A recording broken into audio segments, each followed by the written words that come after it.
is National Child Care Provider Day, a field many families rely on. However, Thread, a nonprofit in Anchorage, says since the pandemic, 25% of child care providers closed statewide, and says new ones are not opening up fast enough, and it's impacting hundreds of families.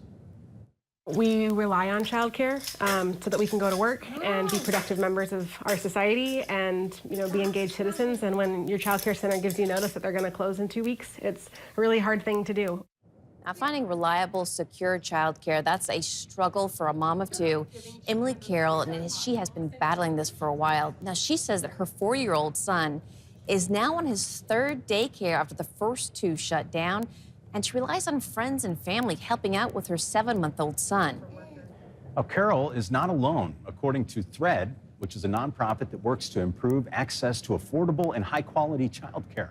According to the nonprofit's 2023 Economic Impact Report, 14% of Alaskans have had to quit their jobs due to child care access. Thread says that impacts the ability for Alaskans to work. We're really concerned the lack of supply of childcare is putting more stress on families and businesses than ever before. So when we have such a lack of the needed supply of high-quality childcare, we know that families aren't able to work as much as they would like to, businesses aren't able to recruit and retain the workforce that they need, and ultimately our economy suffers. And of course, we talked with Senator Dan Sullivan. He says the issue is a problem across the country, and it is on the minds of lawmakers. I'm hopeful. We had a really big strategy meeting of all the Republican senators on this budget reconciliation bill.